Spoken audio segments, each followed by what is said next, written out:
বিসমিল্লাহির রহমানির রহিম। আজকের এই চুমুরদি ইউনিয়নের কর্মী সভার বিপ্লবী সভাপতি, মঞ্চে উপস্থিত রয়েছেন আজকের এই প্রধান অতিথি জেলা বিএনপির বিপ্লবী যুগ্ম আহ্বায়ক আতার রশিদ বাচ্চু।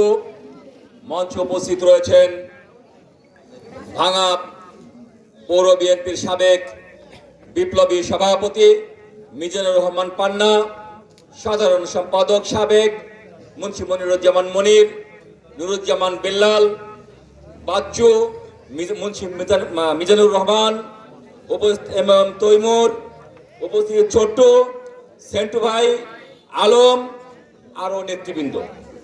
শিকদার মিঠু যে নির্যাতিত হয়েছেন, এই নামটি ভুলে গেলে তো আমাকে চলবে না। এই জন্য আমরা যে উদ্দেশ্যে এসেছি, আমি একটা বই পড়েছিলাম, সেখানে লেখা ছিল ইনহাস্ত ওয়াতানাম। এর বাংলা কথাটা এইভাবে আসে, এই তো আমার জন্মভূমি। আমি এখানে জন্ম না গ্রহণ করলেও আমার বাবা জন্মগ্রহণ করেছে এই চুমুরদি ইউনিয়নে। সৈয়দ মুস্তফা আলীর লেখা। আজকে এই চুমুরদি ইউনিয়নের সন্তান হিসাবে আর বিএনপি করার কারণে আমি মহান রব্বুল আলামিনের দরবারে শুকরিয়া আদায় করছি, আলহামদুলিল্লাহ।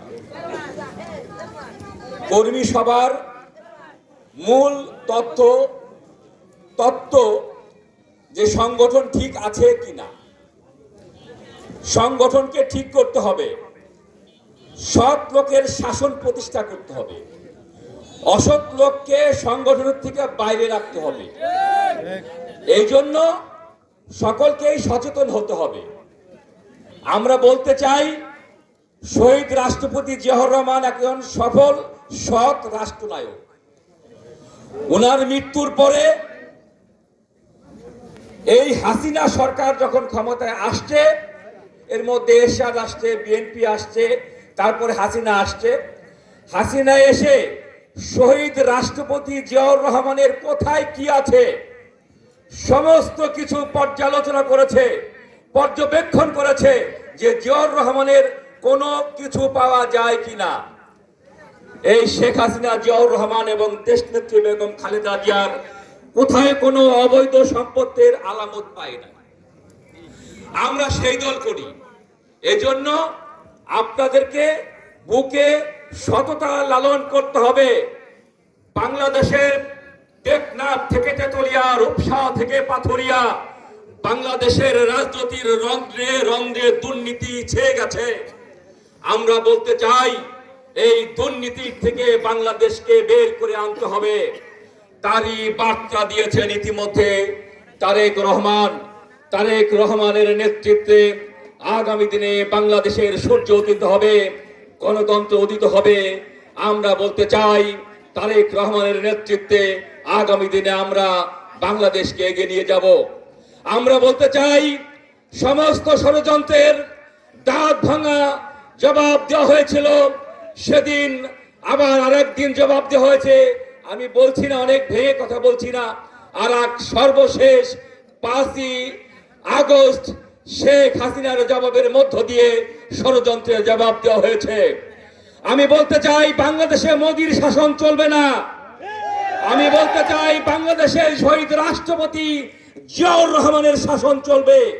আমি বলতে চাই, বাংলাদেশে শহীদ রাষ্ট্রপতি জাতীয়তাবাদী দলের 19 দফা কর্মসূচির বাস্তবায়ন হবে। যারা ভাবেন এদেশে থেকে মোদি শাসন করবে আর আমরা এদেশে থেকে মোদিকে বাহবা দিব, নামকো আসতে শেখ হাসিনাকে প্রধানমন্ত্রী রাখবো, সে আশা, সে আকাঙ্ক্ষা কখনই বাস্তবায়িত হতে দেয় নাই, হতে দেওয়া হবে না। আপনারা দেখেছেন, শেখ হাসিনা যখন পতন হয়, সেদিন ভারত থেকে আসা শতে শতে লোক বাংলাদেশের ইমিগ্রেশন অবৈধভাবে পার হয়ে বিমানে করে ভারত পালায়ন করেছে।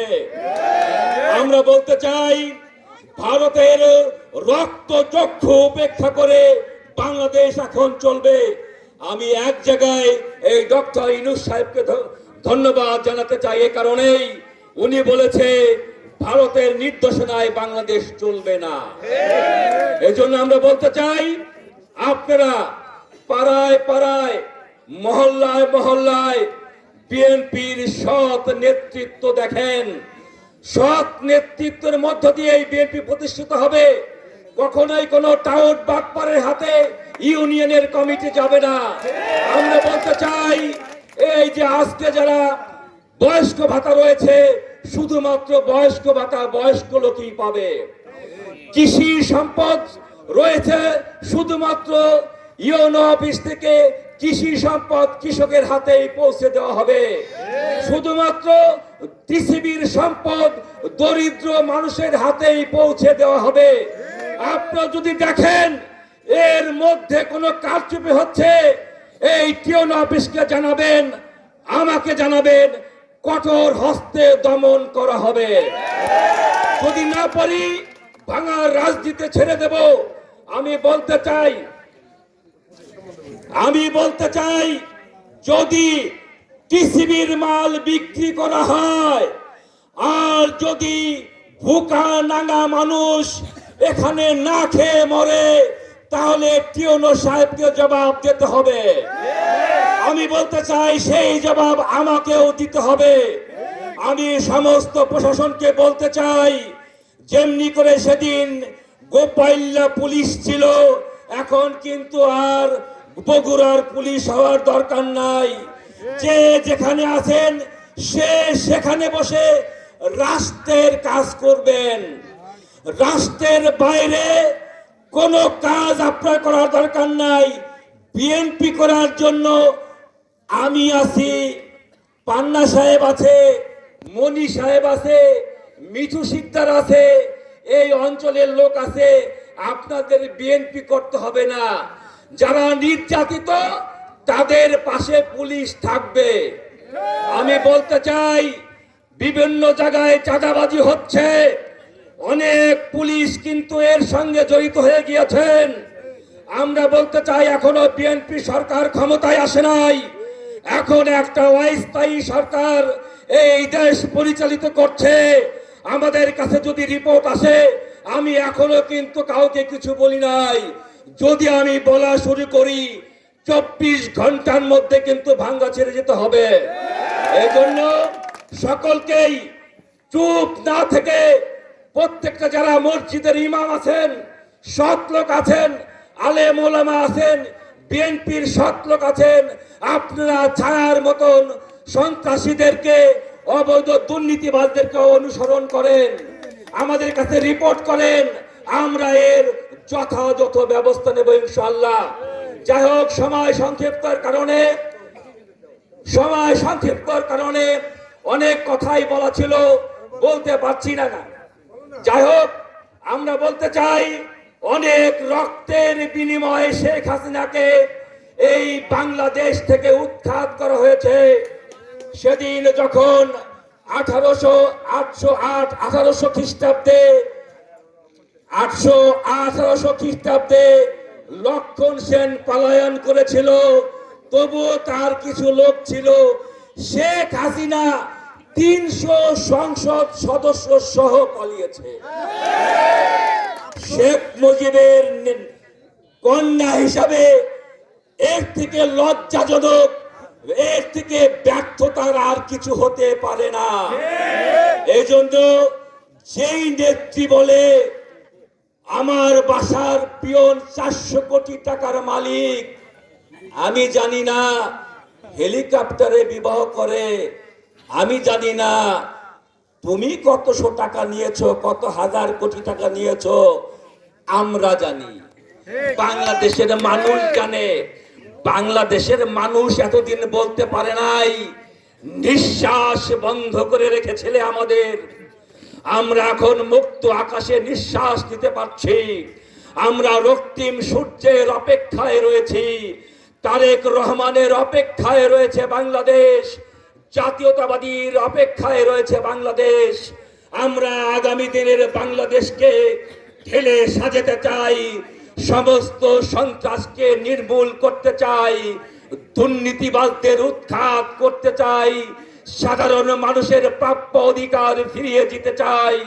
এজন্য আসুন ঐক্যবদ্ধভাবে দেশনেত্রী বেগম খালেদা জিয়ার নেতৃত্ব, তারেক রহমানের নেতৃত্বকে ঐক্যবদ্ধভাবে আঁকড়ে ধরে বাংলাদেশকে সমৃদ্ধির পথে এগিয়ে নিয়ে যায়। সকলকে আমার ধন্যবাদ জানিয়ে দীর্ঘক্ষণ আমার বক্তব্য শোনার জন্য আমার প্রধান অতিথি আছে, উনি কিছু বলবেন। যাই হোক, আমি এখন আসর নামাজ পড়ি নাই, আসর নামাজ তো পড়তে হবে, কাজ হয়ে যাবে। এই জন্য সকলকে আগামীতে বিএনপির পতাকা তলে সমবেত হয়ে ওয়ার্ডে ওয়ার্ডে ভালো লোক দিয়ে বিএনপির কমিটি করে স্বচ্ছ বিএনপি উপহার দেওয়ার আহ্বান জানিয়ে আমার সংক্ষিপ্ত বক্তব্য শেষ করছি। খোদা হাফেজ, বাংলাদেশ জিন্দাবাদ। ধন্যবাদ সবাইকে। তারেক রহমান জিন্দাবাদ, দেশনেত্রী বেগম খালেদা জিয়া জিন্দাবাদ, শহীদ জিয়া অমর হোক। ধন্যবাদ সবাইকে।